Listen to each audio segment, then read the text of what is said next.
Hi friends, എല്ലാവർക്കും സജൂസ് വേൾഡിലേക്ക് സ്വാഗതം. ഇന്ന് ഞാനിവിടെ റവ ഉപയോഗിച്ചിട്ട് നല്ല സിമ്പിളായിട്ട് ഉണ്ടാക്കാൻ പറ്റുന്ന ഒരു സ്നാക്കിൻ്റെ റെസിപ്പി ആയിട്ടാണ് വന്നേക്കുന്നത്. വീഡിയോയിലേക്ക് കടക്കുന്നതിന് മുമ്പായിട്ട് എൻ്റെ ചാനൽ ആദ്യമായിട്ട് കാണുകയാണെങ്കിൽ പ്ലീസ് ഒന്ന് സബ്സ്ക്രൈബ് ചെയ്യണേ. ആ താഴെ കാണുന്ന റെഡ് കളർ ബട്ടൺ ഒന്ന് പ്രസ് ചെയ്തിട്ട് അതിൻ്റെ അടുത്തുള്ള കുഞ്ഞ് ബെൽ ബട്ടണിൽ ഓൾ എന്ന് വേണം സെലക്ട് ചെയ്യാനായിട്ട്. ഇത് ഉണ്ടാക്കാനായിട്ട് ഞാനിവിടെ ഒരു പാത്രം ഗ്യാസിൽ വെച്ചിട്ട് അതിലേക്ക് 1/4 കപ്പ് വെള്ളം ഒഴിച്ചു കൊടുത്തിട്ടുണ്ട്. ഇനി ഇതിലേക്ക് നമുക്ക് 1/2 കപ്പ് പഞ്ചസാരയും അതിൻ്റെ കൂടെ 1 ടേബിൾ സ്പൂൺ പഞ്ചസാരയും കൂടി ചേർത്ത് കൊടുക്കാം. കറക്റ്റ് പാകത്തിനുള്ള മധുരത്തിന് ഈ അളവിൽ പഞ്ചസാര ചേർത്ത് കൊടുക്കണം കേട്ടോ. അപ്പോൾ നിങ്ങൾക്ക് കുറച്ച് കുറവൊക്കെ വേണമെന്ന് തോന്നുകയാണെങ്കിൽ ഈ 1 ടേബിൾ സ്പൂൺ എക്സ്ട്രാ ചേർത്ത് കൊടുക്കുന്നത് വേണമെങ്കിൽ ഒഴിവാക്കാം കേട്ടോ. ഇനി ഇതിലേക്ക് ഞാനിവിടെ 1/2 ടീസ്പൂൺ ഏലക്കായ് പൊടിച്ചത് ചേർത്ത് കൊടുത്തിട്ടുണ്ട്. ഇനി ഈ പഞ്ചസാരയൊക്കെ ഒന്ന് ഉരുകിയിട്ട് ഈ വെള്ളമൊക്കെ ഒന്ന് തിളച്ചിട്ട് വരട്ടെ. എന്നിട്ട് നമുക്കിതിലേക്ക് 1/2 കപ്പ് റവ ചേർത്ത് കൊടുക്കാം. അപ്പോൾ നമുക്ക് 1/2 കപ്പ് റവയ്ക്ക് 1/4 കപ്പ് വെള്ളമാണ് കേട്ടോ വേണ്ടത്. വെള്ളത്തിൻ്റെ അളവ് കൂടുകയും കുറയുകയും ഒന്നും ചെയ്യരുത്, എങ്കിൽ നമുക്ക് പെർഫെക്റ്റ് ആയിട്ട് കിട്ടില്ല. അപ്പോൾ വെള്ളം പ്രത്യേകം ഒന്ന് ശ്രദ്ധിക്കാം കേട്ടോ.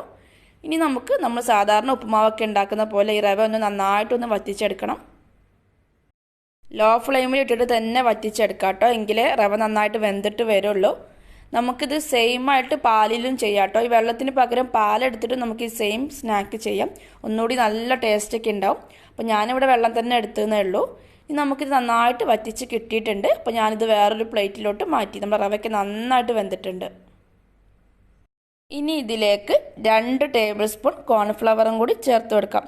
അപ്പോൾ നിങ്ങളുടെ കയ്യിൽ കോൺഫ്ലവർ ഇല്ലെങ്കിൽ അതിന് പകരമായിട്ട് 2 ടേബിൾ സ്പൂൺ അരിപ്പൊടി ചേർത്ത് കൊടുക്കാം.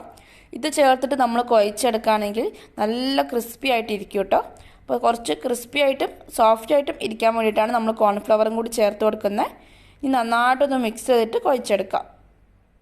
അപ്പോൾ അതാ നമ്മുടെ ഡോവ് അവിടെ റെഡിയായി വന്നിട്ടുണ്ട്. ഞാൻ അല്പം കോൺഫ്ലവർ ഒരു പ്ലേറ്റിൽ എടുത്തിട്ടുണ്ട് കേട്ടോ. അപ്പോൾ ജസ്റ്റ് ഒന്ന് പുറം ഭാഗത്ത് ഒന്നും കൂടി ക്രിസ്പി ആവാൻ വേണ്ടിയിട്ട് അതിലൊന്ന് മുക്കി വെക്കാമെന്ന് വിചാരിച്ചിട്ടാണ്. അതേപോലെ ഒട്ടി പിടിക്കാതൊക്കെ ഇരിക്കാൻ വേണ്ടിയിട്ട്. അപ്പോൾ അത് നിർബന്ധമില്ല, നമുക്ക് ഇങ്ങനെ തന്നെ ഒട്ടി വെച്ചാലും മതിയിട്ട്, ഒട്ടും നിർബന്ധമില്ല, ജസ്റ്റ് എടുത്തെന്ന് മാത്രമേ ഉള്ളൂ. ഇനി നമുക്ക് ഇതിൽ നിന്ന് കുറച്ച് ഡോവ് എടുത്തിട്ട് ഇതേപോലെ റൗണ്ട് ഷേപ്പിൽ ആക്കിയെടുക്കാം. ഈ ഷേപ്പിൽ തന്നെ ഉണ്ടാക്കണം എന്നൊന്നുമില്ല കേട്ടോ, നിങ്ങൾക്ക് ഏത് ഷേപ്പിൽ വേണമെങ്കിലും ഉണ്ടാക്കിയെടുക്കാം. ഞാനിവിടെ ജസ്റ്റ് ഒന്ന് കോൺഫ്ലവറിലും കൂടി ഒന്ന് കോട്ട് ചെയ്തിട്ട് വെച്ചിട്ടുണ്ട്. അപ്പോൾ ഇത്ര കോൺഫ്ലവർ ഒന്നും വേണ്ട കേട്ടോ, ജസ്റ്റ് ഒന്ന് തൊട്ടാൽ മതി. ഇതിന് ഒത്തിരി കൂടിപ്പോയിട്ടുണ്ട്, ഇത്രയൊന്നും ആവശ്യമില്ല. അപ്പോൾ ഇതേപോലെ നമുക്ക് ബാക്കിയുള്ളത് മൊത്തം ഷേപ്പാക്കിയിട്ടെടുക്കാം. ഞാനിവിടെ മൊത്തത്തിൽ ഡോവ് ഉണ്ടാക്കിയെടുത്തിട്ടുണ്ട് കേട്ടോ. ഇപ്പോൾ നമുക്കിതാ 1/2 കപ്പ് റവ വെച്ചിട്ട് ഇത്രയാണ് കിട്ടിയിരിക്കുന്നത്. ഇനി നമുക്ക് ഇതൊന്ന് ഫ്രൈ ചെയ്തിട്ടെടുക്കാം. അതിന് വേണ്ടിയിട്ട് ഞാനിവിടെ ഒരു പാനിൽ അത്യാവശ്യത്തിന് വേണ്ട ഓയിൽ ഒഴിച്ച് കൊടുത്തിട്ടുണ്ട്. ഓയിൽ നന്നായിട്ട് ചൂടായിട്ട് നമുക്കൊന്ന് ഫ്ലെയിം കുറച്ചിട്ടിട്ട് നമ്മുടെ സ്നാക്ക് ഓരോന്നായിട്ട് ഇട്ട് കൊടുക്കാം. ഒരേ സമയം 4-5 എണ്ണം വരെയൊക്കെ ഇട്ട് കൊടുക്കാം കേട്ടോ. അതേപോലെ നമ്മളിതൊരു മീഡിയം ഫ്ലെയിമിൽ വെച്ചിട്ട് പെട്ടെന്ന് തന്നെ ഫ്രൈ ചെയ്തെടുക്കുന്നുണ്ട്.